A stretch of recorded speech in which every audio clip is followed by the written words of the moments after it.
Radio Católica. Radio Católica. Unidos por Cristo y María. Unidos por Cristo y María.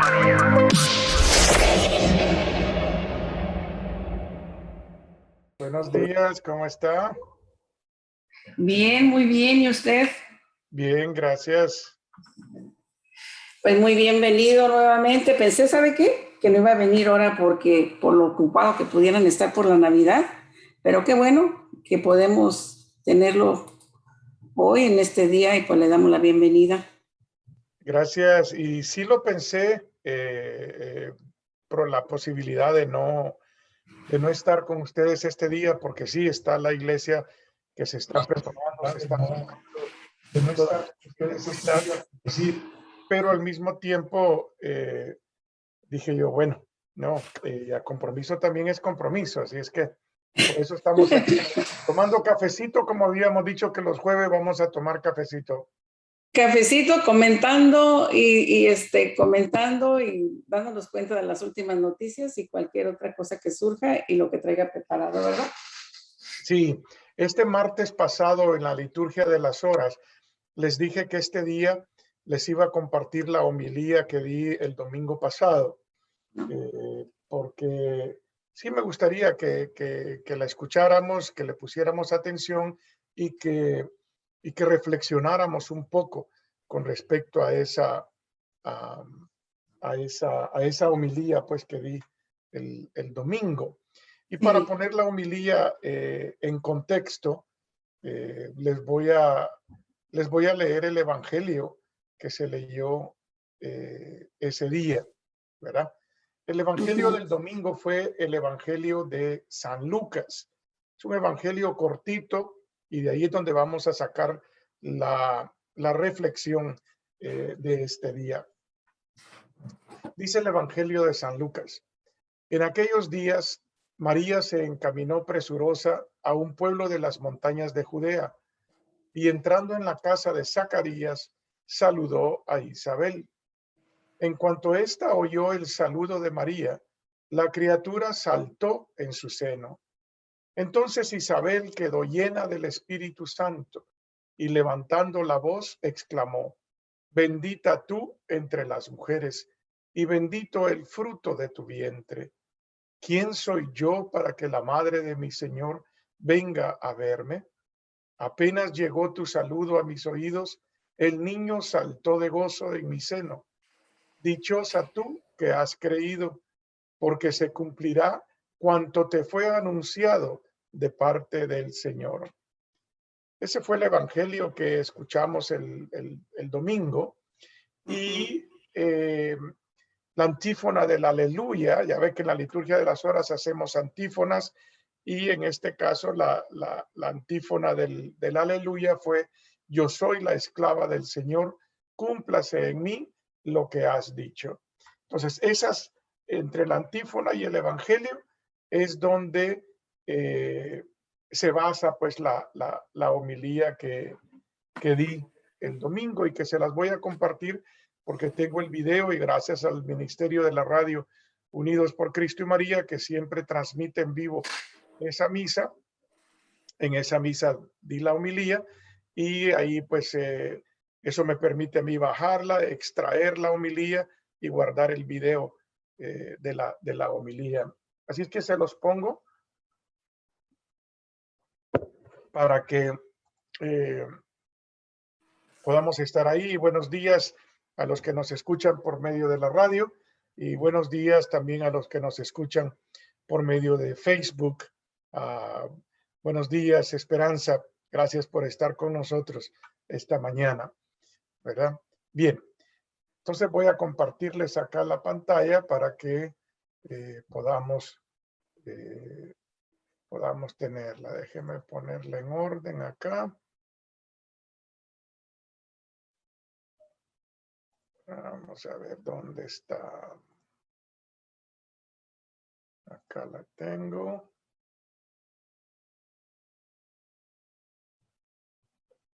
Entonces ahora se las comparto. Y vamos a compartir el sonido.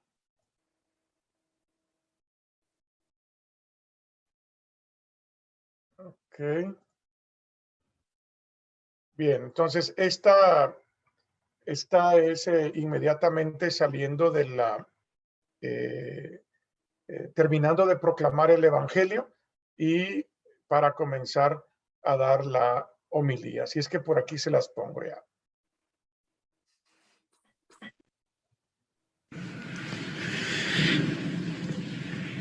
Imagínense por un momento que la tecnología actual. Le pongo pausa nada más para verificar que sí la escuchan. ¿Sí se escucha? Se escucha perfectamente, sí. Ok, gracias. Todo lo que es la tecnología actual ya existía en el tiempo de María. Imaginémoslo por un momento. Es decir, María pertenecía a algunos grupos de WhatsApp que tenía con sus amigas. María tenía una cuenta de Twitter.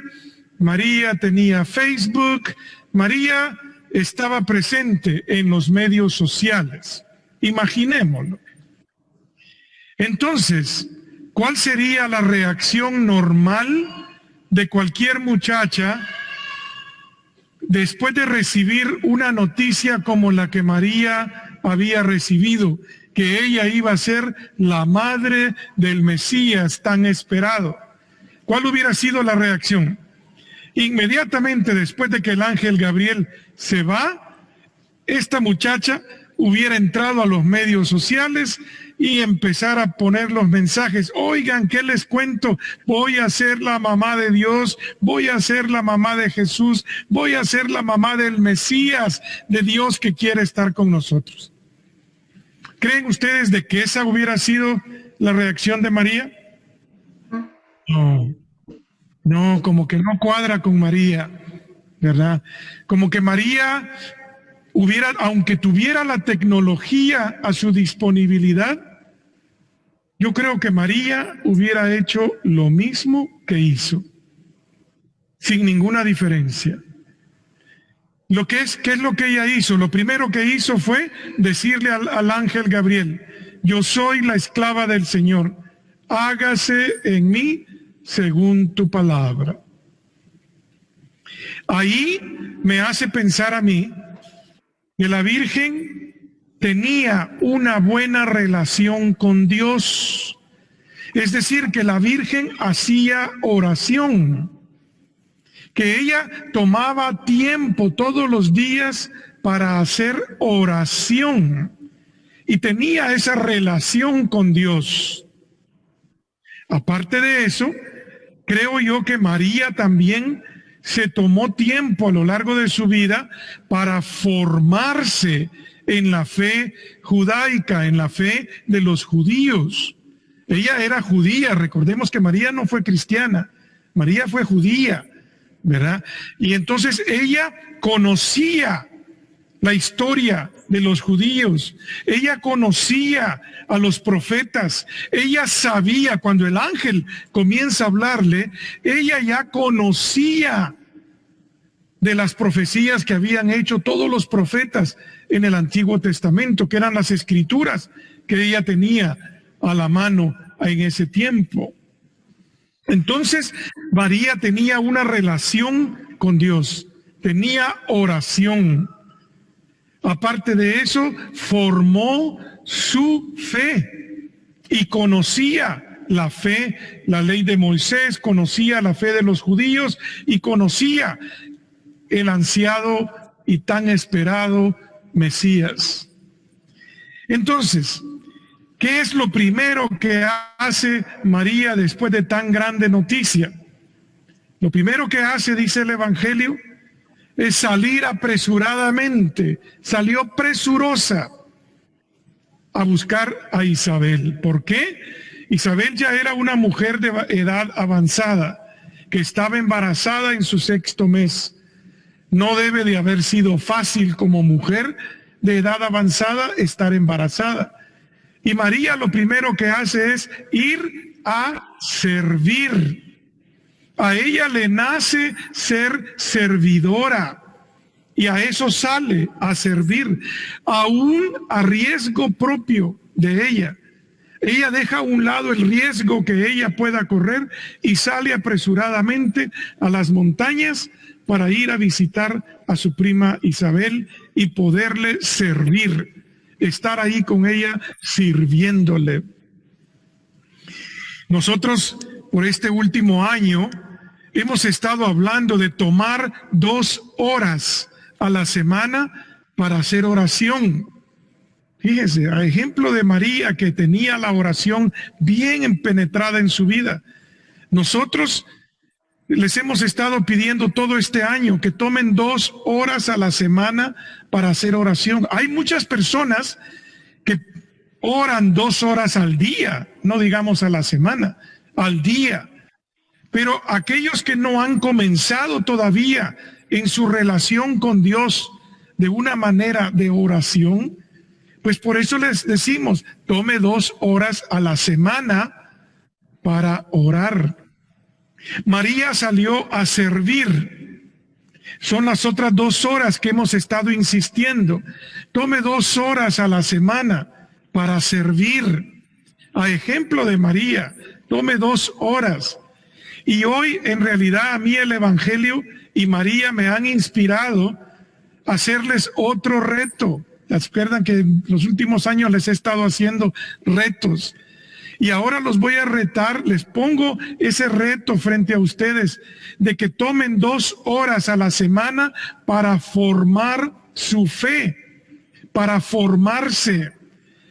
Nos hace falta como católicos mucha formación. ¿Por qué? Porque muchos hemos sido católicos toda la vida y después de haber cursado o pasado por el catecismo, no hemos vuelto a tocar un libro, no hemos vuelto a interesarnos en formar nuestra fe.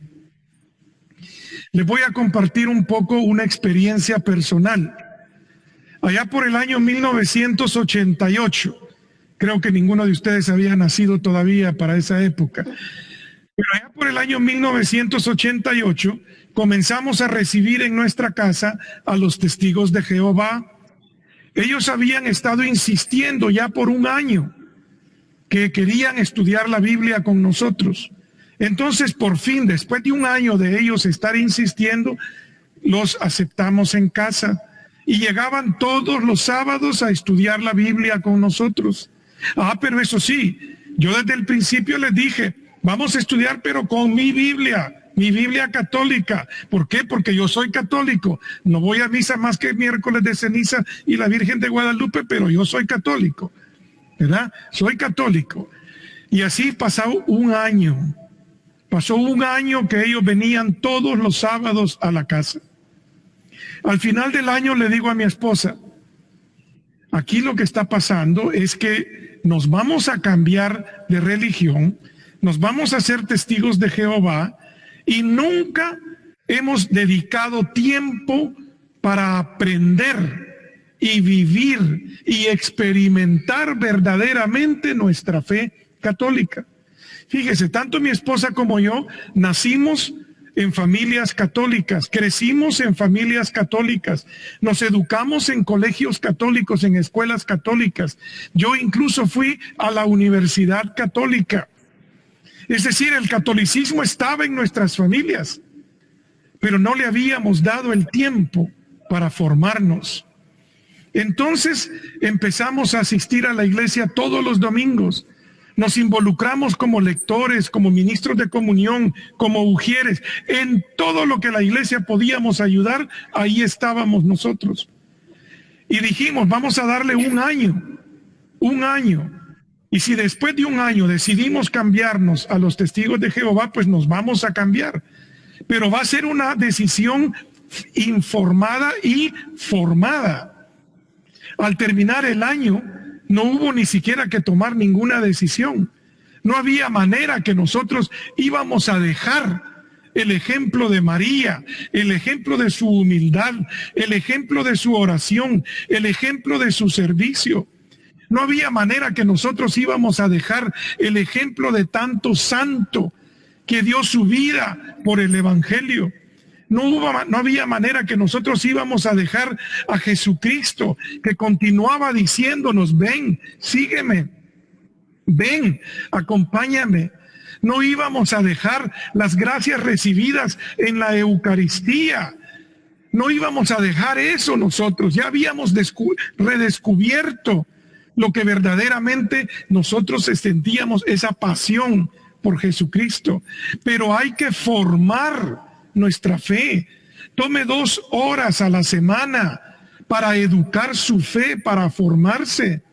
Tome 2 horas, lea libros, lea las confesiones de San Agustín, un libro cortito, pequeñito.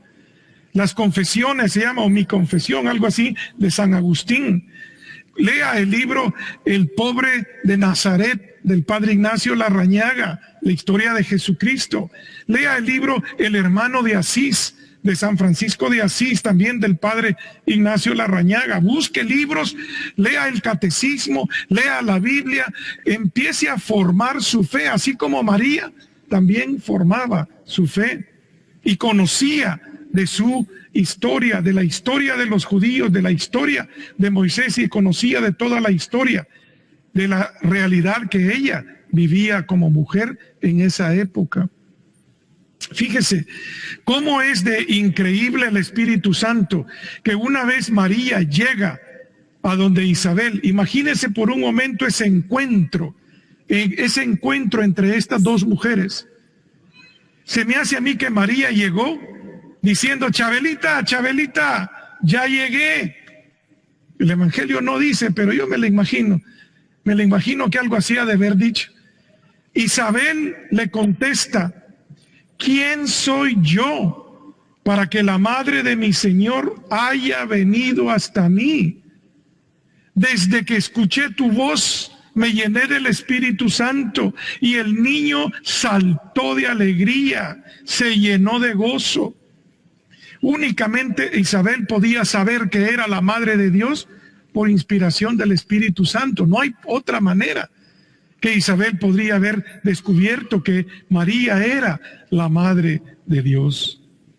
Ojalá que hoy que nos preparamos ya para celebrar Navidad, la Nochebuena el viernes y el día de Navidad el sábado, ojalá que tomemos nosotros el tiempo para reflexionar.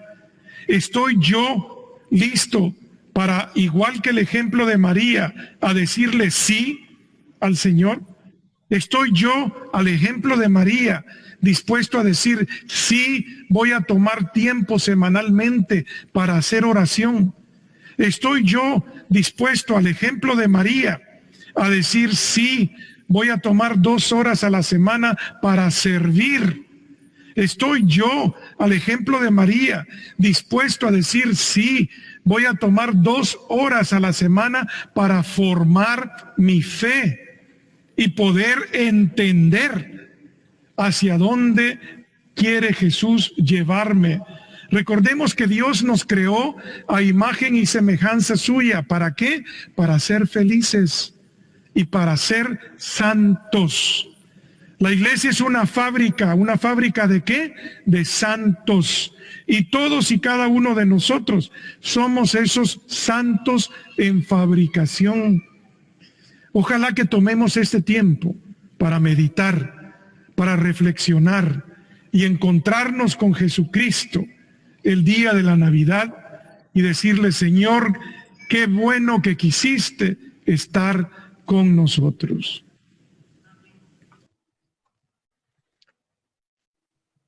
Y eso, mis hermanos, pues fue la reflexión, la homilía del domingo.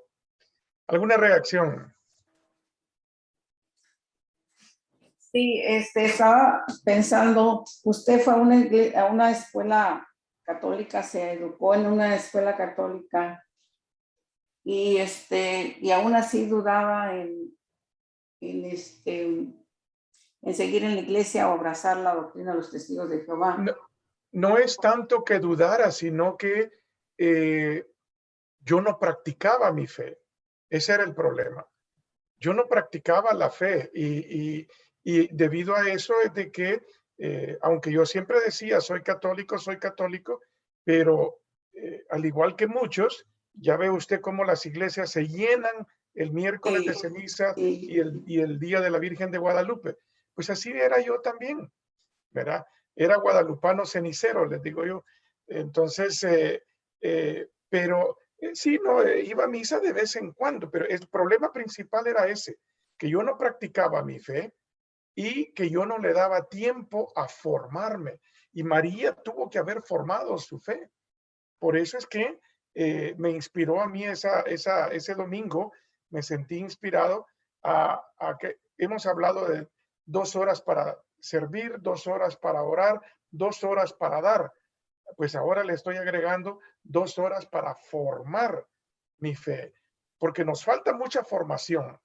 Hay mucha gente que se queja del Papa ahorita, por ejemplo, que dicen que es el anticristo, que esto y que lo otro. ¿Por qué? Porque no conocen la fe católica. En realidad van a la iglesia, pero no conocen la fe, no conocen la doctrina, no conocen en qué se basa la enseñanza social de la iglesia, por ejemplo. Hay gente que reclama, es que la iglesia pide muchas cosas para los sacramentos. Oiga, si usted entendiera por qué se piden esas cosas, no le molestaría. ¿Por qué? Porque es precisamente para preservar la fe, para preservar eso que nos ha sido dado desde los tiempos de Jesucristo. Y aparte que se nos exige, también no se toma conciencia y se hace muy a la ligera. ¿Cuántas veces el bautismo no se toma como un evento social, el sacramento del matrimonio?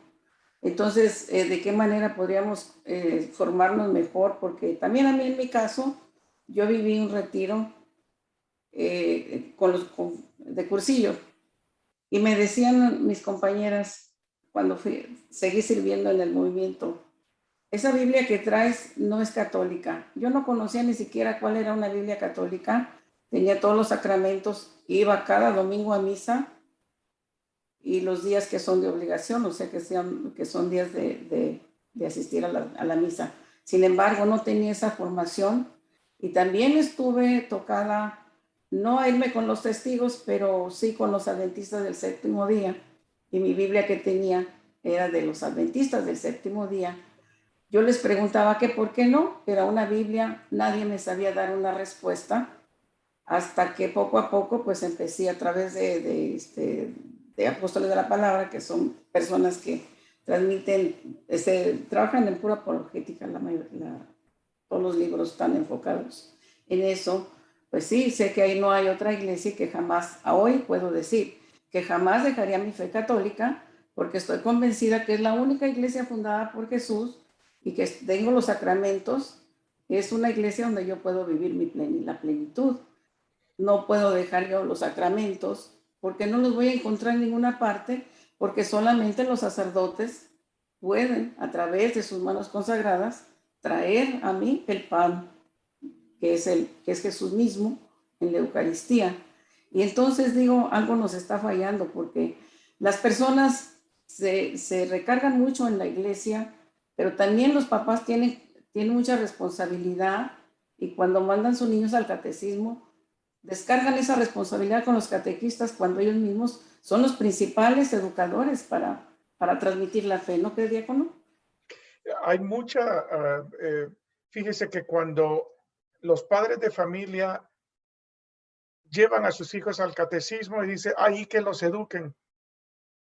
No, mis hermanos, no hay nada que un catequista le pueda enseñar a su hijo si eso no lo practican en casa primero. De nada sirve todo lo que un catequista le pueda dar a sus hijos si eso no lo practican en casa, si no lo reafirman en casa. De nada sirve. Entonces, eso de que allá lo voy a llevar y que qué bonito, y después reclaman porque no le gustó la misa, porque no le hicieron esto, porque no le permitieron 8 padrinos para poderlo llevar para confirmar, que por qué entonces, no, mis hermanos, hay que formar la fe, hay que formarnos, hay que educarnos. ¿Cuántas personas han leído siquiera alguna parte del catecismo? Fíjese que el catecismo al final trae una sección que se llama glosario. Ahí si usted tiene curiosidad acerca de cualquier palabra, busque esa palabra ahí y ahí va a ver usted qué dice el catecismo acerca de eso. Si usted quiere buscar pecado, ¿qué dice el catecismo del pecado? Perdón, ¿qué dice el catecismo del perdón? Matrimonio, ¿qué dice el catecismo del matrimonio? Y ahí le va a decir en qué número del catecismo usted va a encontrar eso que usted anda buscando. Pero no, casi nadie lo ocupa, casi nadie. ¿Cuántos tenemos un catecismo en casa? Que lo hojeemos de vez en cuando. Entonces, ahí es donde yo veo que nos hace falta mucha formación. Ay, pero eso sí, a veces nos vienen a hablar de otras denominaciones y, ay, es que ahí sí qué bonito hablan, es que ahí sí enseñan, es que ahí sí se preocupan y ahí sí le doy el tiempo para... Pero si usted le hubiera dado el tiempo, si usted hubiera escuchado, si usted hubiera aceptado todo lo que la Iglesia Católica le está dando, pues a lo mejor su decisión de cambiarse hubiera estado formada, pero no hubiera sido una decisión ignorante. La mayoría, no todos, la mayoría de gente que se sale por cambiar de religión lo hacen por ignorancia, lo hacen por ignorancia. Entonces, no nos hagamos los ignorantes. Si me voy a cambiar, fíjese que yo no estoy opuesto a que se cambie. Si eso es su conciencia, si eso es lo suyo. No, yo no estoy opuesto a eso. Pero no lo haga por ignorancia. Hágalo porque usted está convencido. Así como yo tomé con mi esposa, tomamos un año para convencernos si debíamos de salirnos o no. Y en ese año, pues no, pues ya no hubo ni decisión que tomar, como dije ahí en la homilía. ¿Por qué? Porque ya no podíamos nosotros alejarnos de eso que nos atraía a Jesucristo. Pero hay que formar la fe. No solamente, a veces el problema también es que nos volvemos fariseos. Nos volvemos protectores de la iglesia sin conocer la iglesia. Nos volvemos protectores de la fe sin conocer la fe. ¿Cuánta controversia ha surgido con este tiempo de la pandemia entre recibir la comunión en la mano o en la boca? ¿Cuánta controversia ha dejado eso, por el amor de Dios? Entonces, cosas que para recibir la comunión, la iglesia dice, es opción del que la recibe, no del que la da. Si el que la recibe la quiere recibir en la mano, que la reciba en la mano. Si el que la recibe la quiere recibir en la boca, que la reciba en la boca. Pero nadie tiene por qué decir, te vas a condenar, te vas a ir al infierno por estarla recibiendo en la mano o en la boca. No, porque la quiero recibir de rodillas o la quiero recibir de pie. No, mis hermanos. Eso es falta de formación en lo que verdaderamente la iglesia enseña, en lo que la iglesia transmite esa fe de Jesucristo. Jesucristo tuvo en su tiempo a los fariseos y parece ser de que los fariseos ahora también todavía existen en nuestras iglesias, que se aferran a la ley, no al espíritu de la ley. Fíjese, le voy a compartir esta experiencia, anécdota que me ocurrió con el obispo Stephen Blair, que descanse en paz. Él fue el obispo que presidió la misa de dedicación de nuestro templo nuevo, de nuestra iglesia nueva. Estábamos él y yo en la sacristía antes de comenzar la misa y por la ventana se miraba la lluvia, así como ahorita se mira la lluvia allá afuera, así se miraba la lluvia ese día.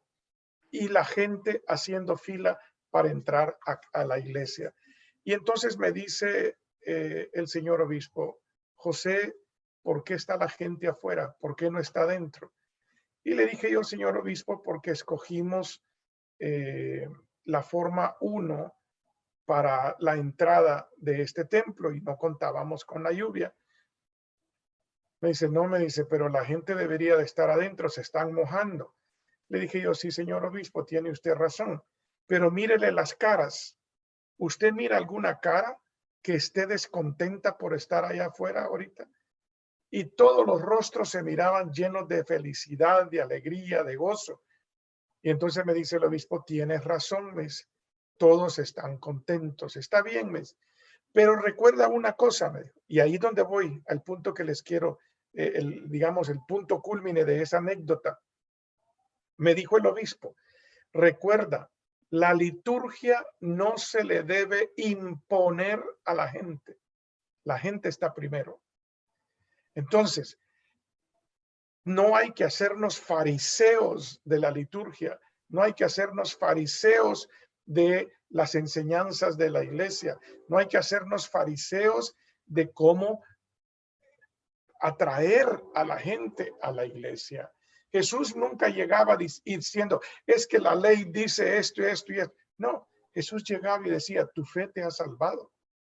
¿Qué es lo que tú quieres? Ven. Y Jesús aceptaba, invitaba con amor, los invitaba a venir, no los rechazaba. Jesús nunca rechazó a nadie. Incluso a los fariseos les decía, ay, ay, ay de ustedes que reclaman, pero les dejaba abierta la puerta al arrepentimiento, a la conversión. Eso es lo que nosotros debemos de siempre buscar, ¿verdad? Y no convertirnos en guardianes fariseístas de la ley. Así es, podemos escuchar, podemos escuchar muchas personas que se quejan sobre eso de recibir la comunión en la mano, pero hay que entender que somos parte de una iglesia y que la iglesia tiene la autoridad de guiarnos por la mejor manera. Mire, ¿qué sería ahorita que está la pandemia, que nos estamos cuidando? Pues lo más adecuado es recibirlo en la mano. El mismo Jesús que vamos a recibir en la boca es el mismo Jesús que vamos a recibir en la mano. De acuerdo. A mí me gusta recibirlo en la boca, pero si la iglesia me da esa opción y si es conveniente, pero si la iglesia me dice que mi párroco me dice que tengo que recibirla en la mano, igualmente feliz y contenta la recibo en la mano. Si me da la opción, Sí. Pero si no, yo hago como me indiquen, porque es lo más conveniente siempre obedecer, porque el que sabe es el que va guiando y a nosotros nos toca obedecer. No nos preocupemos que porque dicen que es irreverencia, que es esto. No. Porque entonces nos convertimos en personas rebeldes que no comulgamos con la paz que debiéramos hacerlo. Sí, y de nuevo, la iglesia recomienda, fíjese, recomienda que se reciba en la mano ahorita, sobre todo en este tiempo, mas todavía dice que es opción del que recibe. El que recibe. Yo sé de algunos sacerdotes en nuestra diócesis y de algunos ministros de comunión que se toman no la puede recibir en la boca, ponga la mano. No, pues, a mí me sucedió en una iglesia, anduve de visita por Guatemala hace como unos 3 años, no más, porque fue la última vez que fui a visitar El Salvador con mi mamá. Ella murió como 3 semanas después de haber regresado de ese viaje. Y fuimos a Esquipulas, un peregrinar muy hermoso para ir a ver al Cristo Negro de Esquipulas, que ha sido tradición en los pueblos centroamericanos, ir a visitar el Cristo Negro en Esquipulas, allá en Guatemala. Pues fui con mi mamá y a la hora de ir a comulgar en la misa, me negaron la comunión en la mano. No, el ministro me la dio en la boca, así casi forzada, ¿verdad? Entonces, no es a opción del que da, es a opción del que recibe, ¿verdad? Eso por lo menos aquí en nuestra diócesis de Estados Unidos y sobre todo en la diócesis de Stockton es lo que nuestro obispo pues nos ha indicado, ¿verdad? Que se recomienda que la reciban en la mano, pero es opción del que la recibe si la quiere recibir en la boca. Y nosotros no se la podemos negar. No podemos negar ni decirle nada, pues, porque no se debe. No se debe. Pero si es la recomendación del obispo, aunque no lo obligue, pues hay que hacer lo que es la recomendación. Porque hay veces que vienen sacerdotes de países de Centroamérica o de América Latina, pues, y más que alguno ha venido y no ha querido dar la comunión en la boca, digo en la mano, sino en la boca, y entonces como que eso pues lo confunde uno, pero hay que estar consciente que es opcional, pero tampoco pues así como a veces hay que informarse más cómo lo sugiere la diócesis, ¿no? Para que también los sacerdotes pues sí, vayan siguiendo esa, ya si la persona no extiende la mano y abre la boca y saca la lengua, pues se le pone la hostia en la lengua, ¿no? Sí, sí, pero de nuevo, me gusta a mí ser muy enfático en esto. Es opción del que la recibe. Y si Sí, bien es cierto que la iglesia lo recomienda, mas no lo obliga. Nadie está obligado a recibirla en la mano. Es opción del que recibe y opción. esa opción la respeta la iglesia, ¿verdad? Es igual que Sí, la vacuna. Es igual que la vacuna. Mire, yo comencé con este proceso de la vacuna, tuve que hacer un discernimiento, porque yo al principio yo no quería ponérmela, pero yo no quería ponerme la vacuna, yo estaba que no, pues, y no era por cuestiones de fe, no era por cuestiones de fe, porque la iglesia ya dijo que es moralmente aceptable ponerse la vacuna. Mi duda era en por otros motivos. No tenía nada que ver con la fe. Yo, por la fe, no tengo ningún problema en ponerme la vacuna, ¿verdad? Pero mis razones eran otras, de nuevo. Y pasé varios meses, hasta que llegué al convencimiento que dije yo, bueno, yo voy a hacer un sacrificio. Voy a hacer el sacrificio por mi familia. Ya ve que tenía mi suegra, que ya tenía 86 años, mi cuñada, que estaba enferma del corazón, mi sobrina, hija de mi cuñada, que sufre de diabetes, le cortaron una pierna, y las tres vivían en nuestra casa. Ya murieron dos, solo queda una. Pero dije yo, por protección de ellos, tengo a mis nietos que vienen a visitarnos a casa, que yo quería que siguieran viniendo. Pues por protección a ellos, dije yo, me voy a vacunar. Y así fue como yo decidí ponerme la vacuna. Ahora ya la otra semana, el día miércoles, tengo ya la cita para ponerme el refuerzo de la vacuna. Me puse la vacuna Pfizer. Y fíjese, hoy para Navidad, para el día de mañana en la noche, mi esposa está haciendo hoy los tamalitos salvadoreños que vamos a comer. Y como varios miembros de nuestra familia quieren venir, la esposa de mi hijo está embarazada. Entonces, ella y la sobrina que queda en casa, de nuevo, que su salud pues también hay que tenerle cuidado, les puse un texto a todos los que van a venir y les dije yo, para la protección de mi nuera que está embarazada y de la sobrina que su salud es frágil, todos los que vengan tienen que traer una prueba de examen negativa o haber tenido ya el refuerzo de la vacuna. Lo sentimos mucho, pero es por protección de ellas. claro. Miren, ya me contestaron todos. Bueno, la mayoría dijeron que no hay ningún problema o que ya tienen el refuerzo o que se van a hacer el examen. Y porque hay que predicar con el ejemplo, 5 de nosotros fuimos ayer en un solo carro. Fuimos a tomarnos el examen, que es facilito con el condado. Mi hija nos hizo la cita a todos a las 6:30 de la tarde en la biblioteca de salida, del pueblo de salida. Ahí no había ningún carro, llegamos, no había nadie y se sorprendió porque los 5 que íbamos ahí nos íbamos a tomar la prueba. ¿Por qué? Porque si yo le voy a pedir prueba a alguien que viene a mi casa, pues soy yo el primero que debo de dar el ejemplo, ¿verdad? Ya que yo todavía no tengo el refuerzo, sino hasta la próxima semana. La tercera. Sí. Pues sí, muchas personas ya se la han estado poniendo, algunas les ha hecho más efecto, los efectos secundarios. Sí, yo le tengo temor, le soy sincero, porque cuando me puse las vacunas, sí estuve como 2 o 3 días que no pude salir de casa, ¿verdad? Sí. Pero aún así, estoy dispuesto a ponerme el refuerzo. De nuevo, me lo tomo el miércoles. Ojalá que no me vaya a durar un efecto. ¿Por qué? Porque me la voy a poner el miércoles y el jueves a las 10 de la noche tengo mis 2 horas con ustedes en las 40 horas de oración. El jueves a las 10 de la noche va a ser mi segmento de las 10 de la noche a la medianoche del jueves de la otra semana.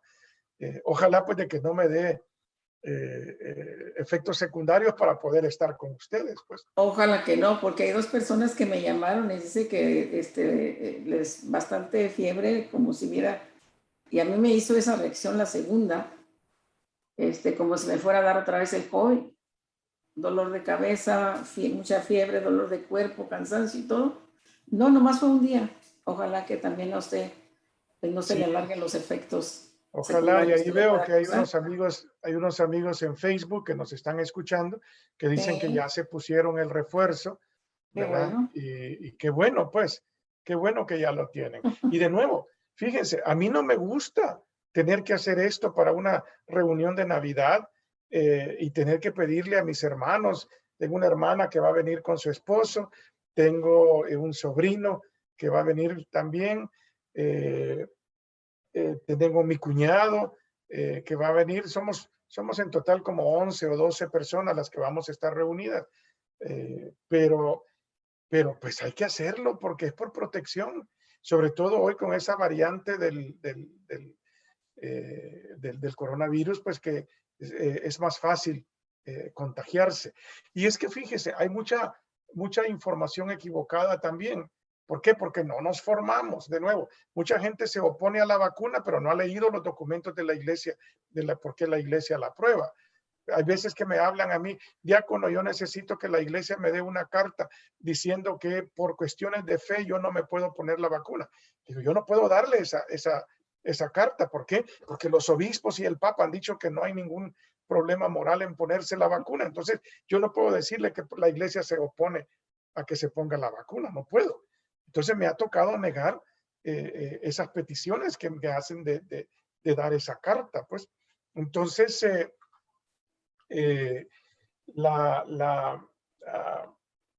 la cuestión es, ¿a dónde iba con esto? Que nos hacía falta formarnos. Que hay personas que creen que por ponerme la vacuna yo ya no me puedo enfermar. No, sí todavía se puede enfermar.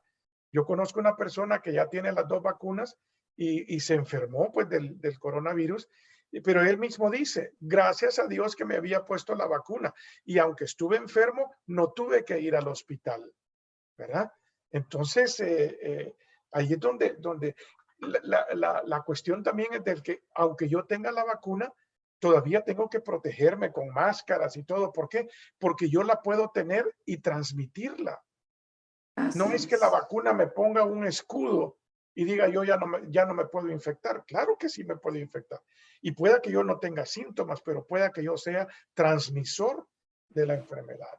Por eso son las cosas. Formarnos. Hemos estado hablando de formarnos en la fe, pero hay que formarnos en todo. Que nuestras decisiones sean formadas.